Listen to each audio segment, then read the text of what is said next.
우리 군은 어제 북한이 쏜 발사체를 단거리 미사일로 규정했습니다. 미 당국도 이번 발사체를 탄도미사일이라고 발표했고 트럼프 대통령은 이번 발사를 심각하게 여긴다고 언급했습니다. 북한은 관영 언론을 통해 어제 발사 소식을 보도하며 김정은 위원장 지도로 장거리 타격 훈련을 했다고 밝혔습니다. 단거리 전술 탄도미사일 이스칸데르로 추정되는 이번 발사체는 이동식 궤도 차량에서 발사됐습니다. 여야는 한 목소리로 북한의 미사일 발사를 규탄했지만 해법에 대해서는 다른 입장을 보였습니다. 여당은 인도적 식량 지원을 강조한 반면 자유한국당은 대북 강경 정책으로의 선회를 주문했습니다.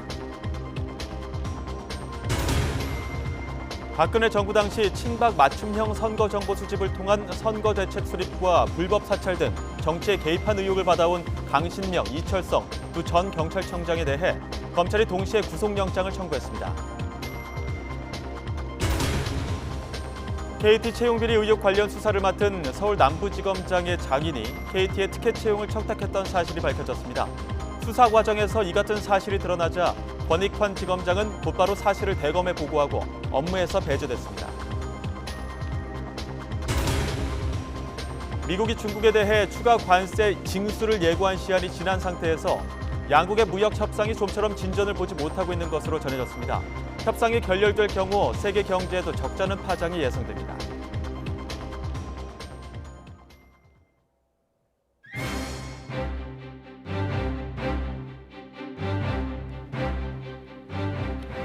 네, 뉴스큐 2부 시작합니다. 북한의 단거리 미사일 발사를 예의주시하고 있는 정치권은 한 목소리로 규탄은 했지만 대응 방안에 관해서는 동상이몽입니다. 여당은 대북 식량 지원의 필요성을 강조하고 있고 야당은 9.19 군사합의 파기 등 강경 입장을 요구하고 있습니다. 국회 먼저 가보죠. 우철희 기자.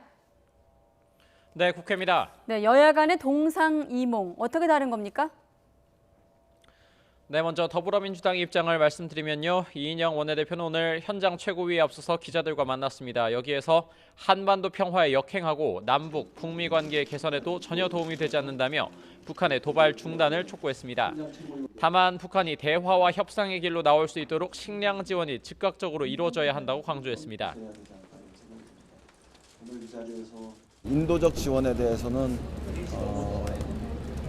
흔쾌히 임하겠다 이런 그 입장들을 기존의 보수 정권들도 표방을 했었기 때문에 지금의 미사일 문제와는 좀 별개로 북에 대한 식량 지원 문제는 전향적으로. 조정식 정책위의장도 기자간담회에서 이번 발사가 9.19 남북 군사합의 위반은 아닌 것으로 보고 있지만 유엔 안보리 결의 위반 여부는 분석이 필요하다고 밝혔습니다. 반면 자유한국당 나경원 원내대표는 김정은 국무위원장이 본색을 드러냈다면서 정부가 전통적인 관계 복원, 그러니까 한미동맹 강화를 통해 북한에 단호한 입장을 보여야 한다고 요구했습니다.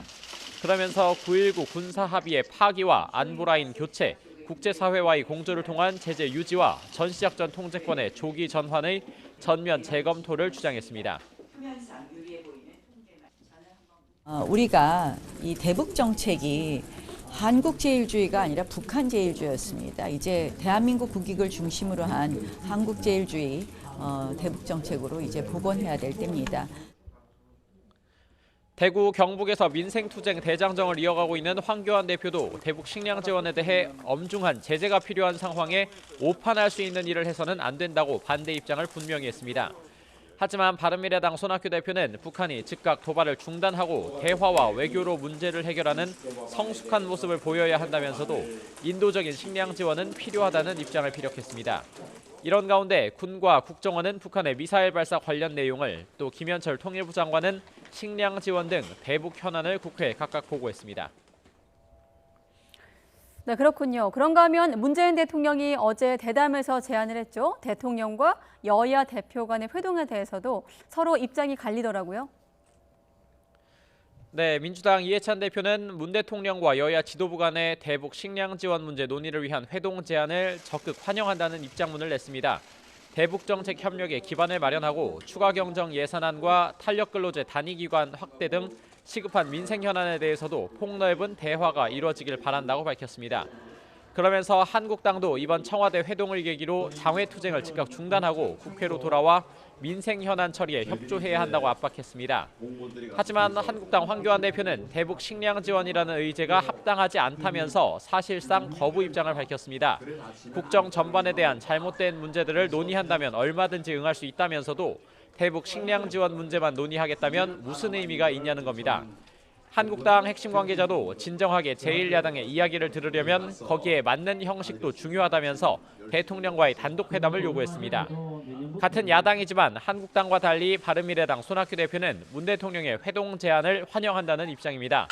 대북 식량 지원뿐만 아니라 여야가 흉금을 털어놓고 산적한 국정 현안을 논의할 기회가 되길 바란다면서 한국당을 향해서도 국정 논의에 적극 참여하라고 쏘아붙였습니다. 지금까지 국회에서 YTN 오철입니다. 북한은 관영 언론을 통해서 어제 발사 소식을 보도했습니다. 어제 발사된 북한판 이스칸데르 궤도형 전차에 실어서 발사를 했는데 강정규 기자가 보도합니다. 북한이 공개한 추가 발사 장면입니다. 지난 4일에 쏜 전술 유도 무기와 거의 똑같지만 자세히 보면 다른 부분이 있습니다. 일반적인 차량 바퀴에서 전차와 같은 무한 궤도형으로 바뀐 겁니다. 궤도 차량은 일반 발사 차량이 갈 수 없는 산간이나 숲 등 험지에서도 움직일 수 있습니다. 신형 궤도형 발사대는 차륜형과 달리 숨길 수 있는 지역이 넓어져서 탐지가 어렵고 연료 주입이 필요 없는 고체 엔진 미사일로 기습 발사도 할 수 있습니다. 이번에 발사체는 420km까지 날아 동해에 떨어졌는데 방향을 남쪽으로 틀면 서울은 물론 평택 주한미군기지와 미사일 사령부까지 사정권에 들어옵니다. 다른 단거리 탄도미사일처럼 전방에 배치할 경우 사실상 남한 전역을 타격할 수 있게 됩니다. 북한판 이스칸데르라고 불리는 이 무기는 스커드 같은 일반적인 탄도탄에 비해 낮은 고도로 비행하는 게 특징입니다. 하강 단계에서는 사드의 요격 가능 범위인 40km 이하로 날아올 뿐 아니라 변칙 비행으로 요격이 어렵습니다. 북한이 신형 전술 유도 무기로 세대 교체에 나선다면 우리 군의 대응 전술에도 변화가 불가피합니다. YTN 강정규입니다. 강경화 외교부 장관은 북한의 단거리 미사일 발사에 대해서 남북관계 개선과 한반도에서의 군사적 긴장 완화 노력에 전혀 도움이 되지 않는 행위로 매우 우려스럽다고 밝혔습니다.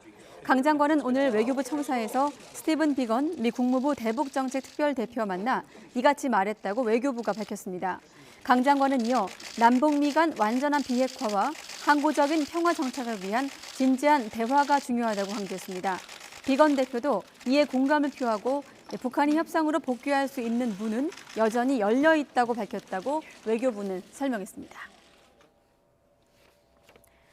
미국 트럼프 대통령도 북한이 소형 단거리 미사일을 발사했다면서 심각하게 보고 있다고 강조했습니다. 미국은 제재를 위한 북한 선박을 압류하고 ICBM을 시험 발사하는 등 압박의 수위도 높였습니다. 워싱턴 김희준 특파원의 보도입니다.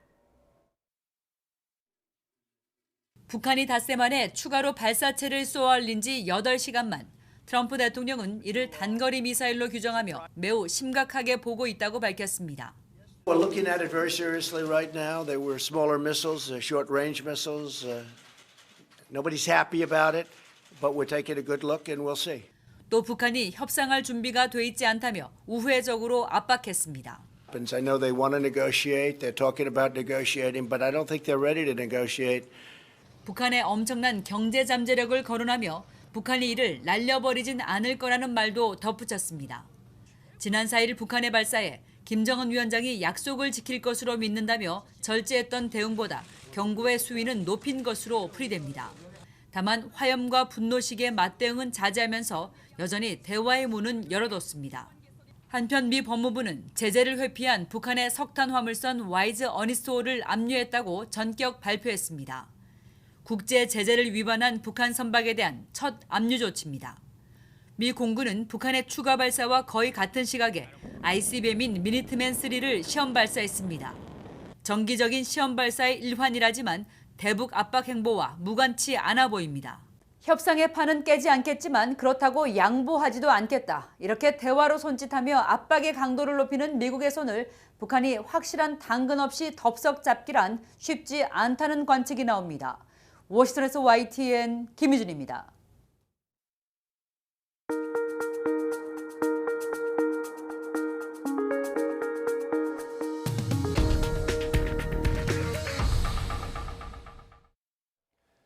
미국이 오늘부터 중국산 수입품에 대한 관세율을 기존 10%에서 25%로 인상한 가운데 중국 상무부는 반격 조치에 나설 것이라고 경고했습니다. 중국 상무부는 오늘 관세 부과가 확정된 직후 성명을 내 유감을 표시하고 이 같은 입장을 발표했습니다. 중국 상무부는 그러나 구체적인 대응 조치는 설명하지 않고 아직 협상이 진행 중인 만큼 양측이 협력과 협상을 통해 현안을 해결하기 위해 노력하자고 당부했습니다. 미국이 예고했던 대로 중국산 수입품에 대해 관세 폭탄을 부과하기로 했지만 아직 협상이 끝난 건 아닙니다.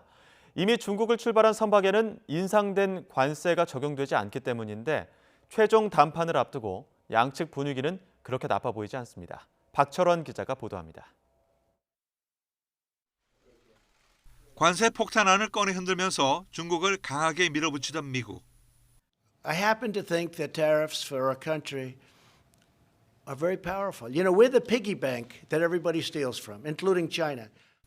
중국산 제품에 대해 인상된 세율로 관세를 징수하겠다는 예고 시간은 지났습니다. 하지만 시점을 중국을 출발하는 제품부터 적용하기로 해 실제 징수로 이어지기까지는 어느 정도 시간이 남아 있습니다. 일종의 유예 조치라 미국의 시간 벌기라는 관측도 나옵니다. 마지막까지 중국을 압박해 원하는 합의를 이끌어내려는 미국의 의도가 숨어 있다는 것입니다. 앞서 미국은 2천억 달러의 중국산 제품에 부과해온 10%의 관세를 25%로 인상한다고 발표하고 관보에도 실었습니다. 이런 가운데 트럼프 대통령은 시진핑 주석으로부터 합의를 희망하는 아름다운 친서를 받았다고 말해 타결 가능성도 열어놨습니다. I did get last night a very beautiful letter from President Xi. Let's work together. Let's see if we can get something done. 류허 부총리를 비롯한 중국 대표단은 로버트 라이트하이저 대표 등 미국 대표단과 첫날 협상을 마치고 현지 시간 10일 협상을 이어가기로 했습니다. 在当前这种特殊的形势下，非常理性，非常坦诚的和美方呢交换意见。 특히 미중 무역 전쟁의 확대나 연장은 글로벌 금융시장에 큰 충격을 줄 것으로 예상돼 두 나라의 최종 협상 결과를 전 세계가 주목하고 있습니다. YTN 박철원입니다. 미국이 중국산 제품의 관세율을 인상하면서 우리나라 수출에도 비상등이 커졌습니다. 특히 중국이 미국으로 수출하기 위해 우리나라에서 수입하던 중간재 수요를 줄이면 수출이 더욱 어려워질 수 있다는 건데요. 정부는 중간재 대신 소비재 수출을 늘려 위기를 돌파한다는 계획입니다. 직접 들어보시죠. 미중 무역 분쟁의 향방이 다시 불확실하게 되었습니다. 다만 다행스러운 것은 미국의 추가 관세 조치 중에서도 미중 간의 고위급 협상이 계속되면서 타협점을 모색하고 있다는 점입니다. 특히 5월 발표 예정인 소비재 수출 확대 방안을 통해 현재 중간재 비중이 80%에 육박하는 대중국 수출 구조를 혁신하기 위해 화장품, 의약품 등 소비재 수출 비중을 높여 나가는 한편 기술 집약 제품으로 고도화해 나가도록 하겠습니다. 달러 가치가 상승하면서 한 달여 만에 원달러 환율이 34원 올랐고 외국인 자금은 6개월 연속 순유입됐습니다. 한국은행이 발표한 지난달 이후 국제금융, 외환시장 동향 자료를 보면 원달러 환율은 3월 말부터 지난 8일까지 34.3원 올랐습니다. 지난 8일 원달러 환율 종가를 3월 말 종가와 비교하면 원화는 달러 대비 2.9% 약세를 보였습니다. 국내 경제지표 부진과 미중 무역 분쟁 우려, 배당금 역송금에 외환시장이 민감하게 반응하며 원달러 환율 변동성도 커졌습니다. 박근혜 정부 당시 경찰의 불법 사찰과 정치 개입 의혹을 수사하고 있는 검찰이 강신명 그리고 이철성 전 경찰청장에 대해 동시에 구속영장을 청구했습니다. 서울중앙지검 공안 2부는 선거법 위반과 직권남용 등의 혐의로 강 전 청장과 이 전 청장 등 전현직 경찰 고위 간부 4명에 대해 구속영장을 청구했다고 밝혔습니다. 이들은 지난 2016년 20대 총선 당시 정보경찰 조직을 이용해 이른바 친박을 위한 맞춤형 선거 정보를 수집하고 선거 대책을 세우는 등 정치에 개입한 혐의를 받고 있습니다. 전직 경찰청장 2명에 대해서 한꺼번에 구속영장이 청구된 것은 이번이 처음입니다. 이와 관련해 민감용 경찰청장은 경찰 개혁의 계기로 삼겠다고 밝혔습니다. 민 청장은 오늘 서울 마포경찰서 홍익지구대에서 직원들과 간담회를 가진 뒤 기자들을 만나 경찰은 과거의 문제들이 사실대로 밝혀지면 그것을 국민의 경찰로 나아가는 계기로 삼겠다면서 이같이 말했습니다. 수사권 조정안 논란을 의식한 검찰의 망신주기 수사 아니냐는 의혹에 대해선 시기는 본질이 아니며 드러난 문제가 재발하지 않도록 국민이 부여한 소임을 다하겠다고 밝혔습니다. 네, 자신을 전 대통령 부인으로 속인 사기꾼에게 윤장현 전 광주광역시장이 수억을 뜯긴 사건 기억하실 겁니다. 그런데 윤 전 시장이 사기꾼한테 준 돈이 공천 대가였다는 혐의가 법원에서 유죄로 인정이 됐는데 집행유예가 선고돼 실형은 피했습니다. 나연호 기자가 보도합니다.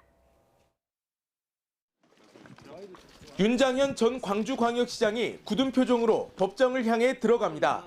자신의 공직선거법 위반 혐의에 대해 선고를 받기 위해서입니다.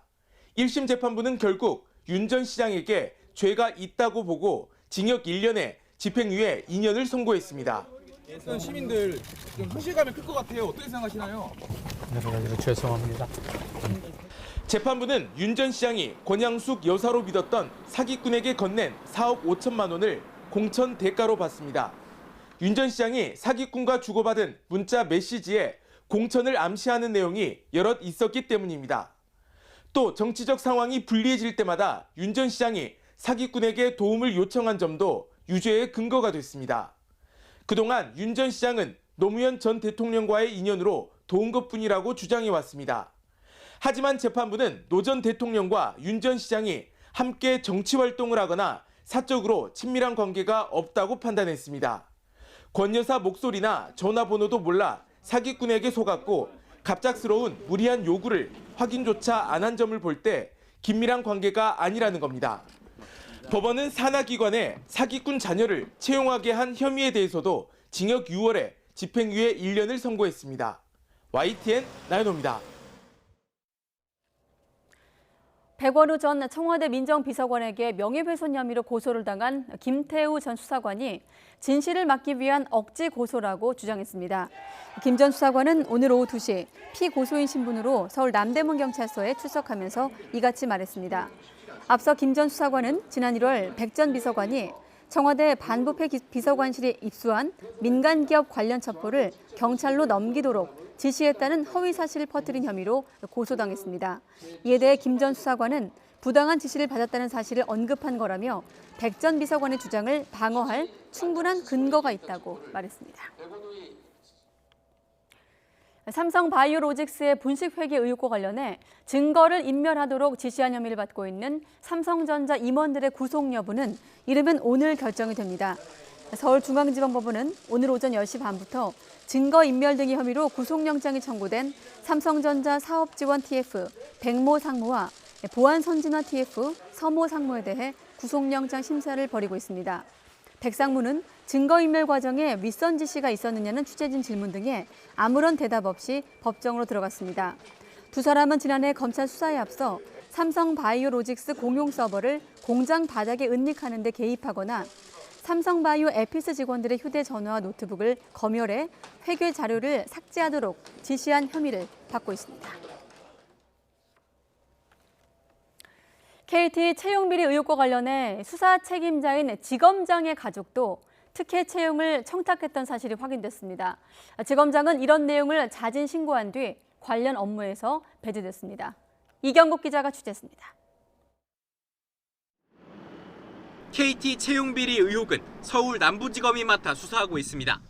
그런데 남부지검 권익환 지검장의 장인이 KT 측에 특혜 채용을 청탁한 사실이 확인됐습니다. 지난 2012년 4월 장인 손모 씨가 당시 이석재 회장을 만나 처조카의 취업을 청탁한 겁니다.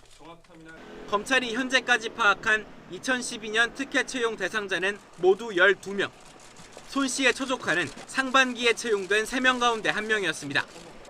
수사팀은 이를 권지검장에게 보고했고 권지검장도 즉각 대검찰청에 자진 신고했습니다.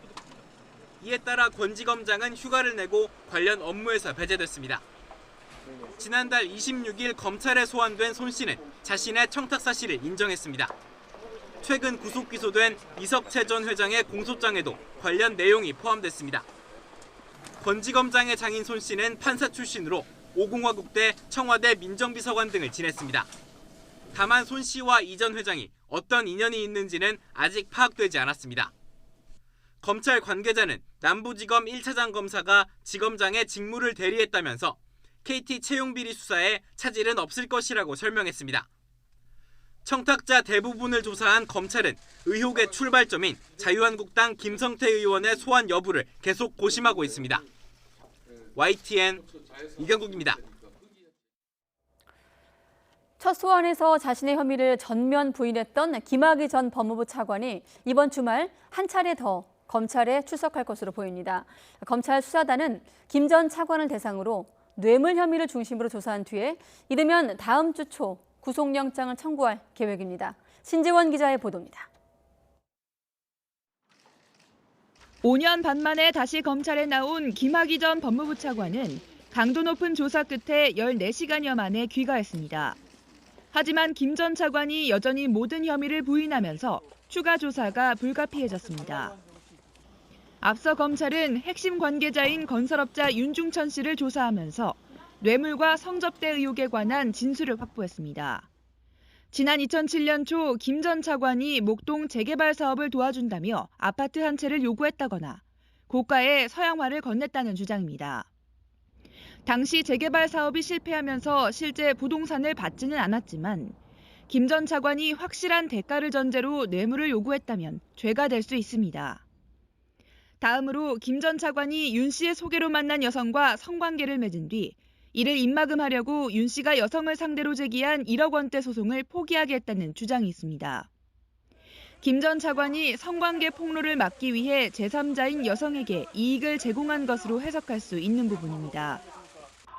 검찰은 사건의 발단이 된 별장 성접대 의혹도 성폭행보다는 뇌물 혐의 적용을 검토하고 있습니다. 성관계 자체가 강제였다기보다는 윤 씨가 자신의 사업 이익을 위해 여성을 접대 수단으로 이용했다는 겁니다. 뇌물 액수가 1억 원이 넘으면 공소시효가 15년으로 연장되기 때문에 검찰은 관련 혐의들을 하나로 볼 수 있을지 따져보고 있습니다. 김 전 차관과 윤 씨의 대질 조사 가능성도 열려 있는 가운데 검찰은 한 차례 추가 조사를 마무리하는 대로 다음 주 초 김 전 차관에 대한 구속영장을 청구할지 결정할 방침입니다. YTN 신지원입니다. 김명수 대법원장의 출근 차량에 화염병을 던진 70대가 1심에서 실형을 선고받았습니다. 서울중앙지방법원은 75살 남모 씨의 혐의를 유죄로 인정하고 징역 2년을 선고했습니다. 재판부는 재판의 일방 당사자가 자신의 청구가 받아들여지지 않았다는 이유로 물리적인 공격을 하는 것은 재판 제도와 법치주의 자체를 부정한 것이라고 밝혔습니다. 박근혜 전 대통령을 석방하라며 윤석열 서울중앙지검장 집 앞에서 살해 협박 방송을 한 유튜버의 구속 여부가 이르면 오늘 결정이 됩니다. 서울중앙지방법원은 오늘 오후 3시부터 공동협박과 공무집행 방해 등의 혐의로 구속영장이 청구된 유튜버 김모 씨에 대해 영장 심사를 진행하고 있습니다. 김 씨는 지난달 24일 서울 서초동 윤지검장의 집 앞에서 박 전 대통령을 당장 석방하라며 협박성 발언을 하고 공무집행을 방해한 혐의를 받고 있습니다. 지난해 잇따랐던 BMW 차량의 주행 중 화재 사건과 관련해 BMW 코리아 김효준 회장이 경찰에 소환됐습니다. 김 회장은 결함 원인을 알고도 회사 차원에서 조직적으로 은폐한 혐의를 받고 있습니다. 부장원 기자가 보도합니다. BMW 코리아 김효준 회장이 처음으로 소환됐습니다. 경찰이 수사에 착수한 지 8개월 만입니다. 김 회장은 BMW 디젤 차량의 결함 사실을 알고도 조직적으로 은폐를 시도한 혐의를 받습니다. 고객분들을 비롯한 많은 분들께 심려를 끼치는 점 다시 한번 송구스럽게 생각합니다. 오늘 그간의 과정을 있는 그대로 소상하게 말씀드리면서 성실하게 조사에 임하겠습니다. 지난해 7월 주행 중이던 BMW 차량에 잇따라 불이 났습니다. 얼마 뒤 BMW가 차량의 결함을 알면서도 판매했다는 의혹이 불거졌습니다. 이에 대해 BMW는 화재 발생 한 달 전에야 배기가스 재순환 장치, 이른바 EGR의 결함을 인지했다고 주장했습니다. We are confident that we have found the root cause, and this has become clear to us. The root cause is a leaky cooler module, as stated on a number of occasions. 정부 조사 결과 BMW의 주장은 거짓으로 드러났습니다. 이미 15년 10월에 BMW 본사에서는 EGR 쿨러 균열 문제 해결을 위한 TF를 구성하였으며 설계 변경 등 화재 위험을 줄이기 위한 조치에 착수한 정황이 포착되었습니다. 경찰은 지난해 8월 수사에 착수했습니다. 현재까지 독일 BMW 본사의 하랄트 크리거 회장과 BMW 코리아 임직원 등 모두 18명이 입건됐습니다.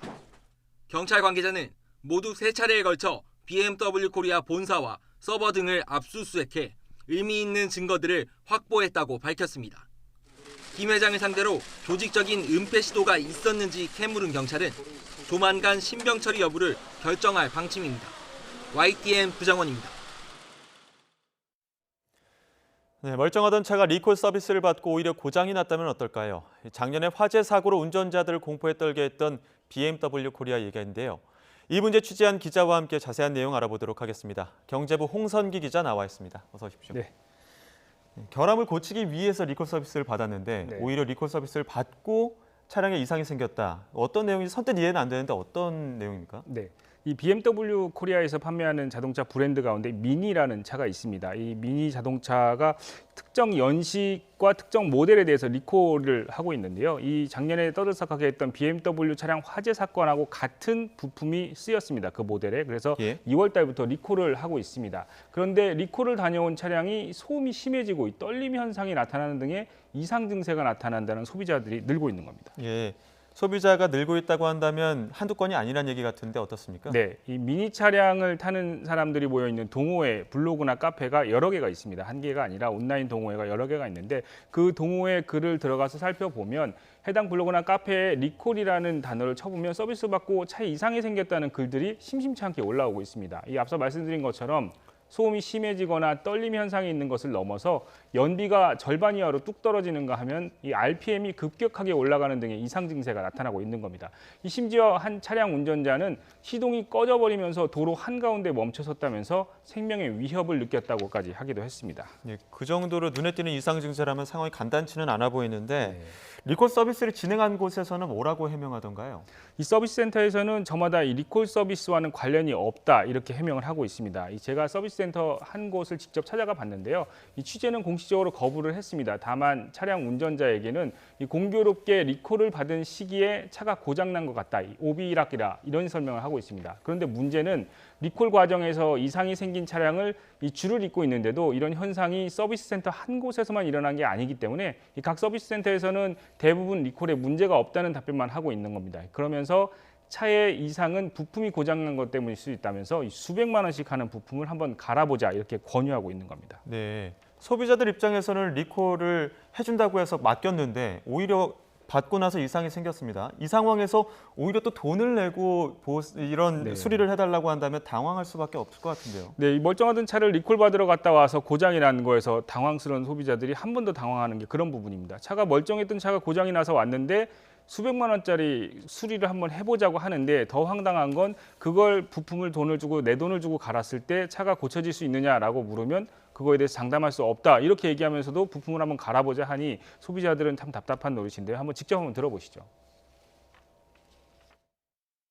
슈퍼차저 교환하는데 약 300만 원 정도가 들어간다고 센터에서 연락을 받았고 제가 이게 슈퍼차저를 교환했을 때 이 증상들이 전부 다 없어지면 제가 사비 들여서 당연히 하는 게 맞다라고 얘기했지만 센터에서는 교환하면은 좋아질 가능성이 자기네들은 크다고 생각하지만 꼭 100%가 아닐 수도 있다라는 식으로.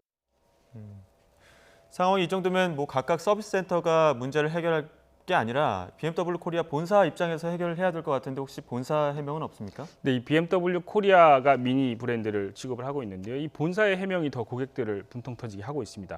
저희가 제보를 받고 약 한 달 전부터 본사의 이 실태 파악과 함께 해명을 요구를 했는데요. 이 본사에서는 처음에 연락을 했을 때는 이런 내용을 전혀 알지 못하고 있었습니다.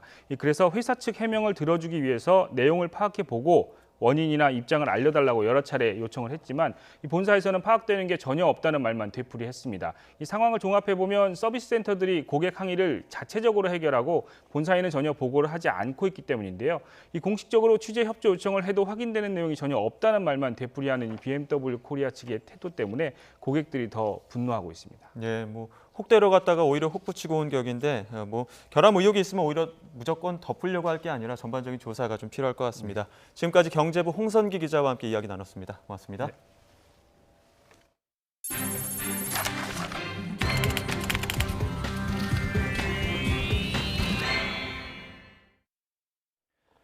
액화 천연가스를 저장하고 공급하는 시설인 충남 보령 LNG 터미널에서 갑자기 진동이 발생해 주민들이 놀라 대피하는 소동이 있었던 사실이 확인됐습니다.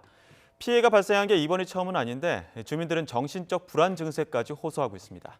이상곤 기자가 보도합니다. 건물 창문이 떨리더니 사람이 나와 무슨 일이 있었나 출입문을 살핍니다. 마을회관에서는 진동에 놀란 어르신들이 하나둘씩 빠져나옵니다. 충남 보령시 오천면에 있는 이 마을에서 주민들이 흔들림을 느낀 건 지난달 29일. 육지로부터 5km 떨어진 섬 주민들도 창문이 흔들릴 정도의 진동을 느꼈다며 피해를 호소하고 있습니다. 건물 균열이 심해졌다는 등 피해를 주장하는 주민들만 100여 명인데 심리적 불안 증세도 주장하고 있습니다. 침대가 막 이렇게 떼서는 그냥 막 맨발 벗고 그냥 뛰어나갔지. 저녁도 못 먹고 그냥 잤는데 밤에 자다가 막 울고 막 소리 지르고 했으니까 우리 아저씨가 나를 깨우더라고. 병원 가자고. 진동이 시작된 곳은 3년 전에도 강한 진동으로 피해를 남겼던 보령 LNG 터미널로 확인됐습니다. LNG 저장 탱크를 시험 가동하다가 액화되고 남은 폐가스를 태우는 과정에 압력 조절에 실패했다는 겁니다. 근본 문제 발생 설비의 추가 사용은 필요가 없어 향후 동일 문제 발생은 없을 것입니다. 앞으로 그 지역 주민과 대화를 통해서 충분한 보상할 수 있도록 노력하겠습니다. 하지만 주민들은 업체가 재발 방지 약속을 지키지 않았다며 크게 반발하고 있습니다. 해당 시설을 승인해준 충남도와 관리기관인 보령시도 서로 책임만 떠넘기며 이렇다 할 대책을 내놓지 않고 있습니다. 행정기관에서는 솔직히 나몰라를 하고 있습니다. 모든 불안감이나 이런 것을 해결해 줄 수 있는 행정 일이 하나도 없었습니다. 해당 업체는 진동 피해 사실을 확인한 후에도 문제가 된 장비를 밤새 가동했다고 밝혔습니다. 더는 불안에 못 살겠다며 제대로 된 안전 대책을 요구하는 피해 주민들의 목소리가 공허한 메아리에 그치고 있습니다. YTN 이상곤입니다. 요즘 유행하는 전동 휠을 몰다가 초등학생을 친 뒤 그대로 달아난 20대가 경찰에 붙잡혔습니다. A씨는 지난 3월 27일 오후 서울 대치동 부근 자전거 도로에서 전동 휠을 타다가 9살 B씨 양을 들이받고 달아난 혐의를 받고 있습니다. 이 사고로 B 양은 오른쪽 다리가 부러져 전치 12주의 부상을 입었습니다. 경찰 조사 결과 A씨는 사고 직후 B 양을 집에 데려다 줬지만 보호자에게 자신이 운전자가 아니라고 속여 범행을 숨기려 했던 것으로 드러났습니다. 국가인권위원회가 성소수자 행사란 이유로 체육관 대관을 취소한 것은 차별이라며 해당 구청과 시설관리공단에 재발 방지 대책 마련을 권고했습니다. 앞서 성소수자 단체인 퀴어 여성 네트워크는 체육대회를 열기 위해 지난 2017년 9월 서울 동대문구 체육관을 대관했습니다. 하지만 시설관리공단 측은 성소수자 행사라 민원이 제기된다고 주최 측에 통보한 뒤 다음 날 곧바로 체육관 보수공사가 잡혔다며 대관을 취소했습니다. 달리는 KTX에서 유리창을 깨고 뛰어내린 여성이 열차 지연으로 발생한 배상금 등 수천만 원을 물어야 할 처지에 놓였습니다. 코레일은 어제 오송역과 공주역 사이를 달리던 KTX에서 창문을 깨고 뛰어내린 여성에게 열차 지연으로 발생한 배상금과 깨진 유리창에 대한 손해배상을 청구할 계획이라고 밝혔습니다. 열차 지연에 따른 배상금은 2,700만 원에 달하는 것으로 추정되고 있으며 KTX 6대에 탑승한 승객 1,100여 명에게 지급될 예정입니다. 네, 민둥산에 나무를 심듯 바다에도 해조류를 심어서 해양 생태계를 살리자고 5월 10일 오늘을 바다 식목일로 정했다고 하는데요. 그런데 바닷속에 버려진 쓰레기가 많아서 해조류를 심을 수조차 없는 곳도 많습니다. 김종호 기자가 취재했습니다. 부산 남항 방파제 앞 바닷속. 버려진 쓰레기를 찾아 들어갔는데 일단 앞이 잘 보이지 않습니다. 철판을 들어 올리자 시커멓게 오염된 펄이 흩어집니다. 수중에서 작업을 했는데 생각보다 너무 많은 쓰레기가 보였고요. 그리고 바닷속에 이제 뻘들이 전체적으로 황폐해져 있었습니다. 크레인까지 동원해 바닷속을 청소했더니 타이어와 통발 등 각종 폐기물이 잔뜩 나옵니다. 어민들은 오래전부터 방치된 쓰레기라고 말합니다. 수질 조사나 모든 것에가 쓰레기를 건지는 방법으로 해줘야 이게 모든 것이 깨끗해지지. 그럼 이게 방치된 게 벌써 한 해, 두 해 방치된 게 아니거든요. 바다 식목일을 맞아 진행한 바닷속 대청소. 해조류를 심어 바다숲을 가꾸자는 날인데 해조류를 심을 수 없을 정도로 오염이 심해 청소라도 한 겁니다. 바다 위에 떠 있는 쓰레기는 주기적으로 수거가 되지만 이처럼 바닷속에 있던 쓰레기는 이런 특별한 경우가 아니면 수거되는 경우가 없습니다. 밖에서 보면 푸르지만 속은 시커먼 우리 바다. 바다는 우리 인류의 공동의 자산입니다. 그리고 최후의 보루입니다. 모든 국민들이 이 바다를 깨끗하게 가꾸는데 적극 노력하셔야 되고, 바닷속 쓰레기 수거를 자원봉사단체 등에만 맡길 게 아니라 정부나 지자체가 나서야 한다는 지적도 나오고 있습니다. YTN 김종호입니다. 태안해양경찰서는 해산물을 불법 채취한 혐의로 김모 씨 등 3명을 불구속 입건했습니다. 이들은 오늘 새벽 2시쯤 충남 태안군 해삼 양식장 부근에서 잠수용 스쿠버 장비를 착용한 채 소라 6kg을 불법 채취한 혐의를 받고 있습니다. 해경은 어업인이 아닌 사람이 잠수용 스쿠버 장비를 이용해 수산물을 채취하는 행위는 수산자원관리법 위반에 해당하기 때문에 1,000만 원 이하의 벌금을 물릴 수 있다고 설명했습니다. 네, 버스 파업이 임박한 가운데 주 52시간 도입에 따른 임금 감소분의 해법은 결국엔 요금 인상으로 풀어야 한다는 목소리가 나오고 있는데요. 이 문제는 이미 오래전에 예견된 건데도 관계 당국과 지자체가 서로 책임만 떠넘기다가 버스 운행 중단이라는 파국을 앞두게 됐습니다. 김현우 기자의 보도입니다.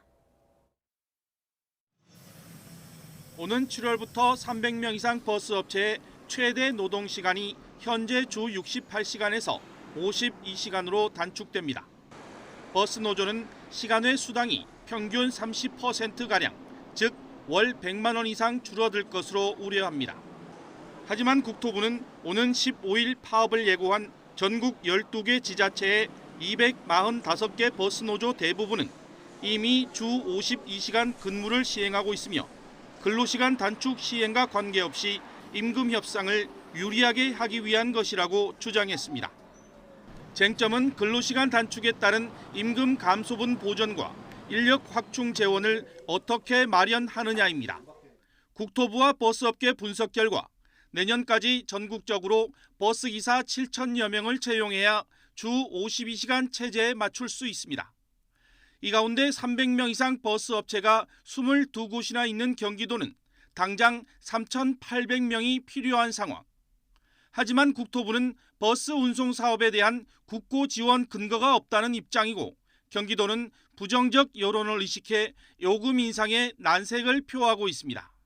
시내버스의 요금 인상 권한은 지자체에 있습니다. 어쨌든 중앙정부 입장에서 주 52시간제가 정착이 되고 시민들의 이동에 불편이 없어야 되기 때문에 합리적으로 이 문제가 해결될 수 있도록 적극적으로 협의해 나가고 있습니다. 그러면서 대체 교통수단 투입과 도시철도 연장 운행, 택시 부재 해제 등으로 버스 파업에 대비하겠다는 입장입니다. 주 52시간 도입에 따른 버스 기사의 임금 감소 문제는 이미 제도 도입 당시부터 예견된 문제였습니다. 하지만 정부와 지자체 등 정책 당국은 1년 유예 기간 동안 서로 책임만 떠넘기다 결국 파업과 운행 중단이라는 시한폭탄을 안게 됐고 그 피해는 고스란히 애꿎은 시민들에게 돌아가게 됐습니다. YTN 김현우입니다. 더불어민주당은 버스업계 총파업 가능성을 예의주시하고 있다면서 정부와 논의해 다음 주 중에 결론을 도출할 방침이라고 밝혔습니다. 민주당 조정식 정책위 의장은 기자간담회에서 버스 총파업 여부가 이달 중순 사이 결정될 것으로 보인다며 관련 사안을 당정이 논의하고 있다고 밝혔습니다. 지난 7일 산림청 중앙산림재난상황실에서 산불 상황 근무 도중에 과로로 순직한 고 김종길 서기관 연결식이 있었습니다. 산림청장장으로 거행이 된 연결식에는 유가족과 산림청 동료들이 참석을 해 고인의 넋을 기렸습니다. 일본의 대표 작가 가운데 한 명이죠. 무라카미 하루키가 자신의 아버지가 제국주의 시절 징병이 된 일본 군이었다는 사실을 처음 공개하며 과거사를 직시해야 한다고 강조했습니다. 무라카미 하루키는 오늘 발간된 월간지 문예춘추 6월호에 과거 아버지와 관련된 여러 이야기를 담은 에세이를 게재했습니다. 하루키는 이 에세이에서 자신의 아버지가 1938년 20살에 징병이 돼 중국에 배치됐다면서 어린 시절 아버지로부터 소속됐던 부대가 중국에서 포로를 참수했다는 얘기를 들었다고 설명했습니다. 빙속 여제 이상화 선수가 선수 생활을 마무리하기로 했습니다. 이상화 선수 측은 보도자료를 통해 현역 은퇴를 공식 발표하고 오는 16일 은퇴식을 통해 소회를 밝힐 예정이라고 밝혔습니다. 휘경 여중 시절 국가대표에 발탁된 이상화는 2010년 밴쿠버와 2014년 소치 동계올림픽 여자 500m에서 아시아 선수로는 처음으로 2회 연속 우승을 차지했습니다. 올해는 우리나라 최초의 영화로 꼽히는 의리적 구토가 처음 상영된 1919년 10월 27일을 기점으로 한국 영화 탄생 100주년이 되는 해입니다. 이를 기념하기 위한 영화제가 지금 열리고 있고 영화계에선 앞으로 다양한 행사를 선보일 예정인데요. 최두희 기자가 보도합니다. 영화 속 장면과 절묘하게 맞아떨어지는 구성진 판소리가락에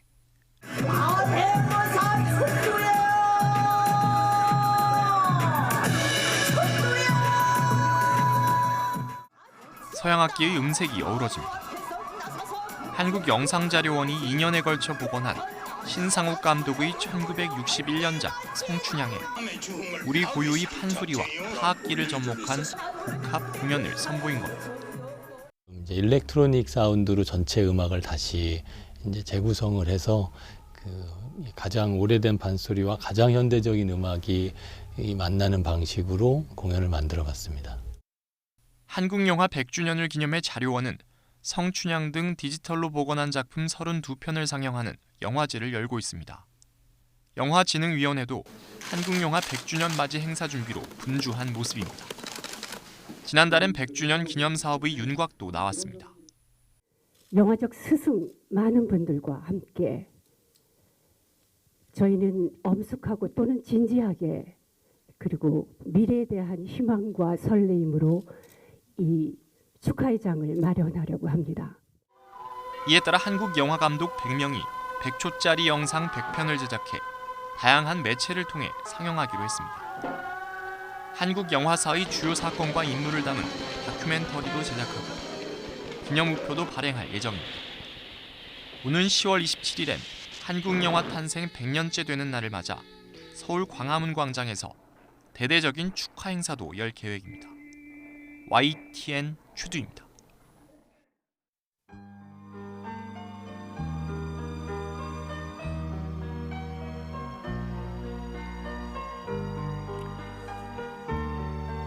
덕수궁 돌담길을 59년 만에 막힘없이 걸을 수 있게 됐다고 합니다. 돌담길 170m 구간은 영국 대사관 점유로 1959년부터 60년 가까이 일반인 통행이 제한돼 왔는데 2년 전에 100m 구간이 개방이 됐고 올해 담장 안쪽으로 이 보행길을 연결해 남은 구간이 풀린 겁니다. 정동길로도 불리는 돌담길, 노래에도 이렇게 수없이 등장하며 유명세만큼이나 아름다운 길로 꼽히는데요. 이제 돌아나가는 구간 없이 이른바 완전체가 된 덕수궁 돌담길에서 요즘 화두인 걷기를 실천해보면 어떨까요? 뉴스 큐레이터였습니다.